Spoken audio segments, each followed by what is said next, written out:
Olá, sejam bem-vindos a mais uma videoaula da série Sinais Vitais, cujo tema a ser apresentado hoje será respiração. Nesta videoaula, que foi elaborada de forma bem objetiva, de forma didaticamente ilustrada, vocês aprenderão quais são os mecanismos que envolvem a respiração, quais são os movimentos que nós realizamos quando respiramos e o que controla a nossa respiração involuntariamente. Bem, aprenderão ainda quais são os valores de referência por faixa etária, que são determinantes para enquadrar a respiração como anormal ou normal, regular ou irregular. Quais são os parâmetros que devemos observar, avaliar e registrar relacionados à respiração? E, por final, aprenderão a técnica, como verificar a frequência respiratória. Todo este conteúdo está inserido nesta única aula, portanto, convido vocês a assistirem até o final. Eu sou a professora Silvânia Pimenta, do canal Opção Enfermagem, e convido a todos a virem comigo. Eu começo essa videoaula apresentando para vocês as vias respiratórias, pois não podemos falar de respiração sem entendermos um pouquinho de anatomia, sem entendermos quais são os órgãos que estão envolvidos neste processo de respiração. Então, para isso, eu trouxe a ilustração em que nós temos aqui as vias respiratórias divididas em duas vias, as vias aéreas superiores e as vias aéreas inferiores. Bem, ambas as vias respiratórias, elas têm por finalidade conduzir o ar para dentro e para fora dos pulmões. A diferença entre essas vias são as localizações. Então, as vias que estão extratórax são chamadas de vias aéreas superiores. Elas estão acima do tórax, por isso são chamadas de vias aéreas superiores. E nós temos os órgãos que estão localizados dentro da nossa caixa torácica. São órgãos mais internos que estão localizados dentro do nosso tórax. Por isso essa divisão. Então, vias aéreas superiores estão localizadas fora do tórax e vias aéreas inferiores estão localizadas dentro do tórax. E quais são os órgãos que compõem as vias aéreas superiores? Temos 3 órgãos basicamente, né? A cavidade nasal, por onde entra o ar, a faringe e a laringe, que conduzem o ar para dentro e para fora das vias aéreas inferiores. Vias aéreas inferiores, que são compostas por traqueia, brônquios, bronquíolos e pulmões. A respiração pulmonar, geralmente, é um processo passivo de ventilação do ar ambiente nos pulmões. A respiração envolve movimentos de inspiração e expiração, movimentos que são necessários para a realização da troca gasosa, que nós chamamos de hematose, e ela ocorre dentro dos pulmões. Quando é dito que a respiração pulmonar geralmente é um movimento passivo, significa dizer que é um movimento involuntário. Ele ocorre de forma passiva, pois a nossa respiração ela é controlada por uma estrutura existente dentro do nosso encéfalo. A respiração pulmonar é dita como geralmente passiva, pois respiramos e controlamos a respiração em parte, pois a outra parte é automatizada. Nós temos um controle da respiração realizada pelo centro respiratório e está localizado na estrutura chamada bulbo. Essa estrutura está localizada dentro do tronco encefálico, dentro do encéfalo. Para que vocês possam verificar a veracidade dessa automatização da nossa respiração, basta vocês prenderem a respiração por alguns segundos, dependendo da capacidade de vocês levar até o limite. Vai chegar um limite em que vocês involuntariamente vão ter que respirar. Essa respiração involuntária é que nós chamamos de passiva, ou seja, ela é automatizada. Eu não tenho controle sobre ela, pois é uma respiração que ocorre com base em estímulo das terminações nervosas do bulbo para os meus músculos, que fazem parte da minha respiração. E quais são esses músculos que fazem parte da respiração? São os músculos intercostais e o músculo diafragma. E vocês verão isso mais adiante. É desta estrutura chamada bulbo partem os nervos responsáveis por estimular a contração dos músculos acessórios da respiração. E quais são os músculos acessórios da respiração? São os músculos intercostais e o músculo diafragmático. E quando eles se contraem, forçam a expiração, ou seja, a expiração acontece de forma involuntária. Nós não conseguimos controlar. E aproveito para desafiar vocês a fazerem esse teste e me contarem nos comentários qual foi a percepção de vocês. Então, façam o teste, prendam a respiração por alguns segundos e percebam que, a um determinado ponto, vocês serão obrigados, forçados a expirar, ou seja, a jogar o ar para fora. A isso, nós devemos ao nosso centro respiratório. A respiração pulmonar, ela ocorre mediante a dois movimentos, dois mecanismos básicos, que são a inspiração e a expiração. A inspiração é a entrada do ar para os pulmões, como nós podemos observar aqui. E este movimento de inspiração ocorre em função dos mecanismos que acontecem dentro da nossa caixa torácica. Nós temos aqui o músculo diafragmático, né, ou diafragma, e os músculos intercostais. Para que o ar entre nos pulmões, ou seja, para que a inspiração aconteça, é necessário que a pressão dentro da caixa torácica seja diminuída. E como essa pressão da caixa torácica é diminuída? Através do relaxamento dos músculos intercostais e do músculo diafragma. Então, observe que quando o ar entra, o músculo diafragma ele relaxa e, quando relaxado, fazer com que o pulmão tenha mais espaço para se expandir. E o mesmo acontece com os músculos intercostais. Então, esse conjunto de movimentos entre os músculos intercostais e o diafragma relaxando permite com que a caixa torácica ela se amplie, né? E com isso o pulmão também se expanda com a entrada do ar. Aqui fica bem ilustrado neste movimento como se dá a inspiração e a expiração, mas eu estou aqui neste momento focando na inspiração. Quando a caixa torácica ela se amplia, ela diminui a sua pressão interna mediante o quê? Ao relaxamento do diafragma e dos músculos intercostais. Esses músculos é que fazem com que a nossa caixa torácica amplie e diminua, amplia e diminua.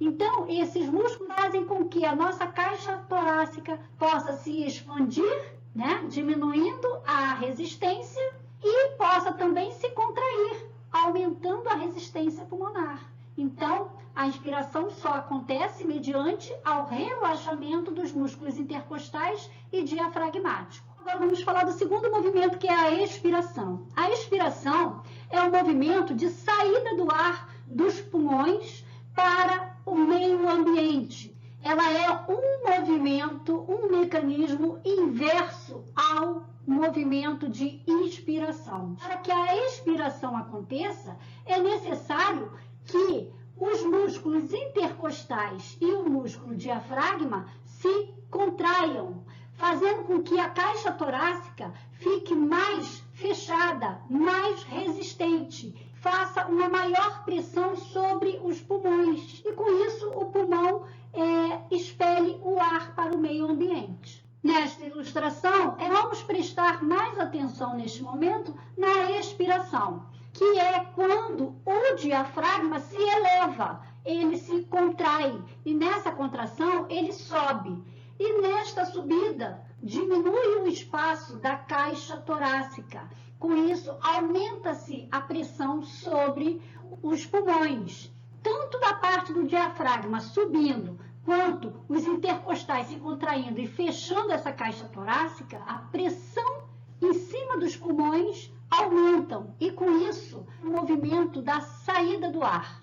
Qual a importância da respiração pulmonar? Por que nós respiramos? Bem, uma única finalidade é a troca dos gases. Sabemos que nós precisamos inalar o oxigênio para nutrir as nossas células, mas essas células fazem um processo de metabolismo e sendo produzido o gás carbônico. E esse gás carbônico tem que ser eliminado. Então, tem que haver uma troca entre o oxigênio e o gás carbônico. Então, aonde acontece essa troca? No pulmão. E acontece durante a nossa respiração. No momento em que nós inspiramos, inalamos o quê? O oxigênio.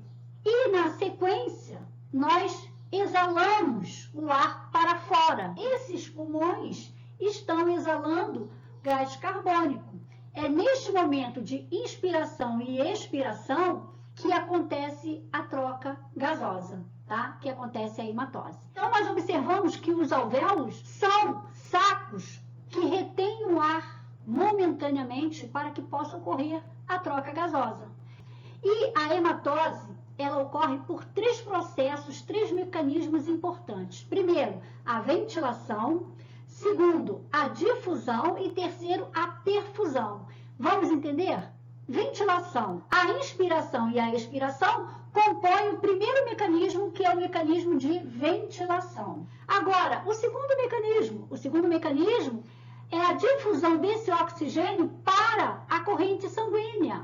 O oxigênio retido dentro do alvéolo, após uma inspiração, passa pela parede dos capilares e cai na corrente sanguínea. Então, esse processo de transpor tanto a parede do alvéolo como a parede do capilar se chama de difusão. Então, o oxigênio, ele transpassa essas duas paredes para que possa cair na corrente sanguínea.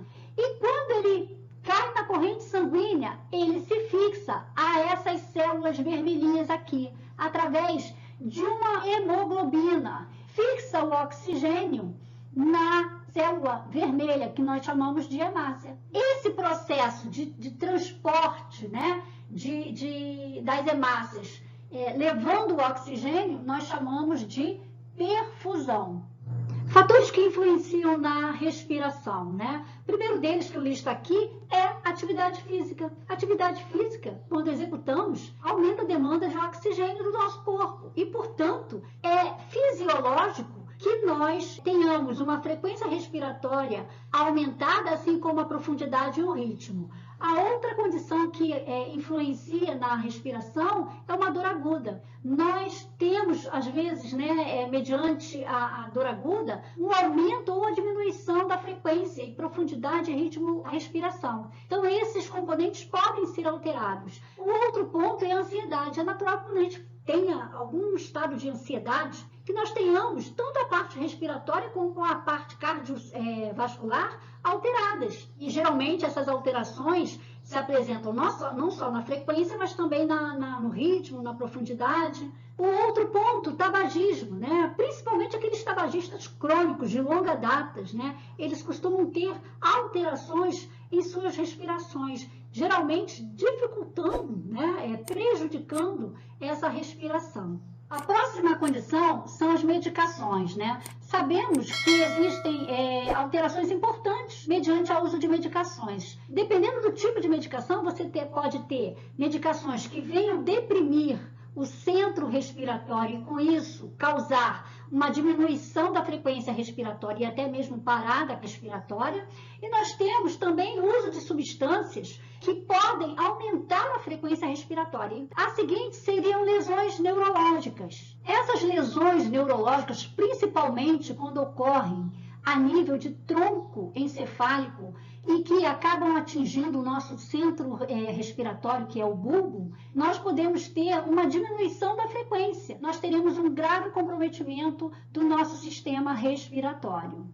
A função da hemoglobina é outro ponto que pode influenciar, pois a hemoglobina ela tem um papel importante, né? Ela faz parte da composição da hemácia, que é a célula que transporta o oxigênio. Então, quando nós temos uma diminuição dessa hemoglobina, nós temos aí um aumento da frequência respiratória, pois o organismo entende que, em função de uma deficiência circulatória do oxigênio, o sistema orgânico tem que aumentar a demanda, né? Aumentar o suprimento de oxigênio. Então, por isso aumenta a frequência respiratória.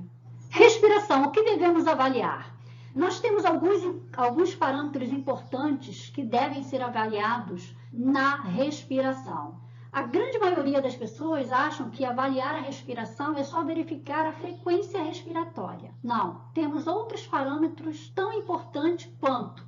E a frequência é uma delas. E o que é a frequência respiratória? A frequência respiratória é a quantidade de vezes em que nós concluímos o ciclo de respiração. E o que é o ciclo de respiração? É uma inspiração e uma expiração. Quando se conclui na sequência uma inspiração e uma expiração, isso é contado como sendo uma respiração. A quantidade de vezes que esse ciclo se repete durante 1 minuto vai ser a contagem final da frequência respiratória. E quais são os valores de referência? Esses valores de referência vão ser apresentados para vocês agora por faixa etária. O recém-nascido, ele tem uma frequência respiratória por minuto de 30 a 60. Eu quero destacar aqui IRPM. Esse termo IRPM significa incursões respiratórias por minutos. Sempre que vocês forem registrar uma frequência respiratória, ao final desse registro numérico, ao lado do registro numérico, deverá ter essa sigla, IRPM, que significa incursões respiratórias por minuto. Agora, o lactente. O lactente ele tem uma frequência respiratória de 30 a 50 incursões respiratórias por minuto. O pré-escolar, ele tem uma frequência respiratória considerada normal de 25 a 32 IRPMs. Já o escolar, de 20 a 30. O adolescente, de 16 a 19. Já o idoso e o adulto, eles têm os valores de referência entre 12 e 20 incursões respiratórias por minuto. Então, esses são os valores de referência por faixa etária. O segundo parâmetro de avaliação é a profundidade ventilatória, a profundidade desta respiração. E de que forma eu faço isso, né? Para uma avaliação de profundidade da respiração ou da ventilação, como queiram, devemos observar os movimentos da parede do tórax. Como essa parede torácica está se movimentando? Esse movimento pode ser profundo, pode ser um movimento normal ou pode ser muito superficial. Então, esses movimentos vão ajudar em uma avaliação maior, numa avaliação complementar de todos os outros parâmetros. O terceiro e último parâmetro a ser avaliado na respiração é o ritmo desta respiração, que não é o mesmo que a frequência. O ritmo ventilatório ou o ritmo da ventilação é determinado pela observação dos intervalos entre um ciclo respiratório e outro ciclo. Esse intervalo entre uma respiração completa e outra pode ser regular ou irregular. E é isso que nós vamos avaliar. O ritmo respiratório está regular ou está irregular? Bem, com essa ilustração, nós teremos aqui uma ideia melhor do que é o ritmo ventilatório ou ritmo respiratório. Veremos aqui diferentes ciclos respiratórios, com intervalos diferentes. O primeiro deles aqui é um ciclo respiratório, um ritmo regular, pois os intervalos que se dá entre um ciclo e outro encontra-se igual. Cada subida e descida representa um ciclo. Porém, você vê que o distanciamento entre um ciclo e outro é o mesmo. Aqui, nós já observamos que existe um registro de linha isoelétrica. A linha não registra nada, né? Nenhum pico de respiração. Portanto, isso aqui representaria o quê? Uma apneia. Nós vamos ver esse termo mais adiante, que é o quê? Uma ausência de respiração. Já aqui, podemos observar que existe uma elevação, e isso aqui significa que essa respiração foi aprofundada, tá? Por isso que ela se estende mais. ela foi profunda. Neste aqui está havendo o quê? Uma regularidade entre esses ciclos aqui, mas uma irregularidade em relação aos demais ciclos. Então, aqui nós podemos ver que as ondas estão muito próximas uma da outra. Os intervalos estão mais curtos. Portanto, o ritmo desta respiração está mais acelerada. E aqui, novamente, a respiração volta ao normal. Então, se comparando desse primeiro até o último, nós temos aqui e no último uma regularidade. Porém, neste meio aqui, exatamente neste trecho aqui, é que nós observamos as irregularidades do ritmo, pois não se mantém o padrão inicial, que foi esse aqui. Esse padrão só se repete neste final aqui. Isso é uma representação gráfica de um padrão respiratório irregular. Alterações nos padrões respiratórios e os termos técnicos correspondentes. Bem, eu trago aqui,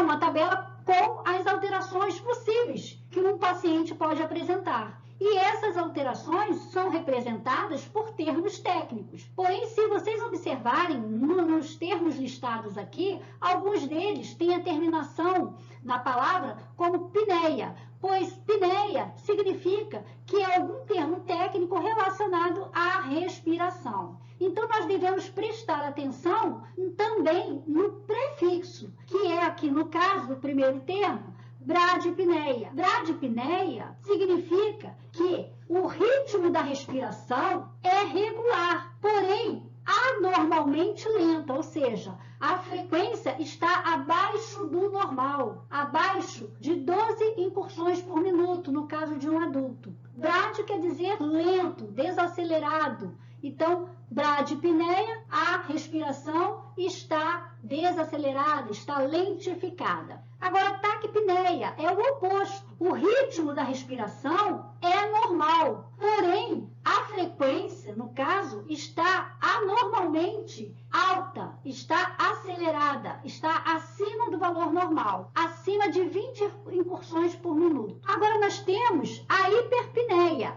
Hiper quer dizer aumentado. Então, a respiração de uma hiperventilação é uma respiração difícil, com profundidade e frequências aumentadas. Então, a frequência ela está acelerada, mas a profundidade também acompanha esta frequência. O paciente ele é profunda e acelera a respiração, tá? Isso nós chamamos de hiperventilação. Agora, a apneia. Quer dizer o quê? Negação, ausência. Então, a apneia é a ausência da respiração. No caso, a respiração, ela cessa por vários segundos. Nós podemos ter períodos de apneia entre um ciclo respiratório e outro, ou nós podemos ter uma apneia contínua, ou seja, que representa uma parada respiratória, pois a apneia é a ausência dos ciclos respiratórios, é a ausência da respiração.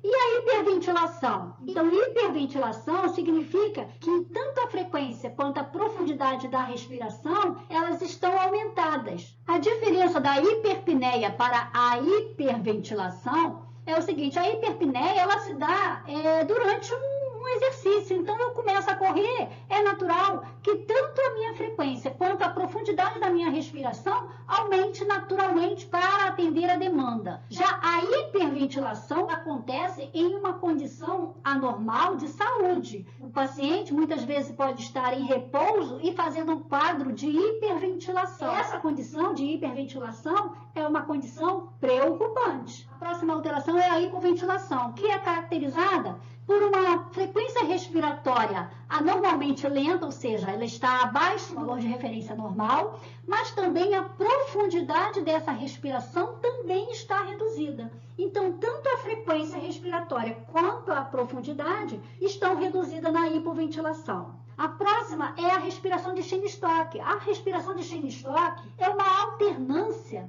dessas alterações. Então, em uma mesma criança, no mesmo paciente, eu posso ter momentos em que ele faz uma hipoventilação, alterna com uma hiperventilação e, de repente, ele cai para uma apneia.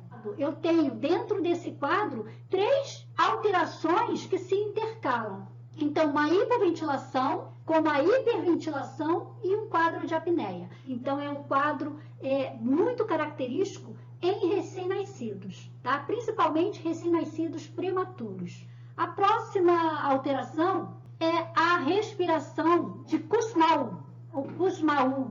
Então, a Kussmaul é a respiração anormalmente profunda, regular e de alta frequência. Ela se apresenta, né, nessas condições, ou seja, a respiração se aprofunda além daquilo que é considerado normal, que seria, vamos dizer, um suspiro. E ela se apresenta com uma alta frequência, ou seja, ela aparece com muita frequência durante os ciclos respiratórios. Então, isso aí é a respiração Kussmaul. E, por último, a respiração Biot, ou Biot, né? A pronúncia aí vai depender de cada um de vocês. Mas essa respiração, ela é superficial, para 2 ou 3 respirações, seguida de um período irregular de apneia. Então, a pessoa ela apresenta uma superficialidade do tórax, né? É a respiração superficial e, de repente, com apneia. É uma respiração também bem peculiar que nós só vemos em pacientes que estão com sérios problemas respiratórios, né?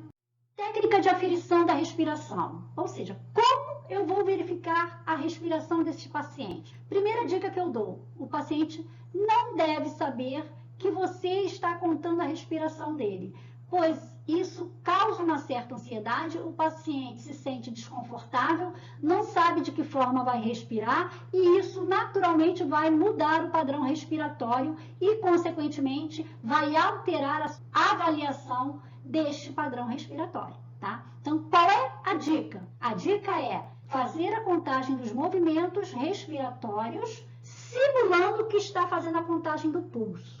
Eu vou fingir que estou contando o pulso do paciente no momento que eu estou contando a sua respiração. Eu toco o pulso do paciente, mas eu fixo o meu olhar para o tórax do paciente. E ali eu vou fazendo a minha contagem sem que o paciente perceba.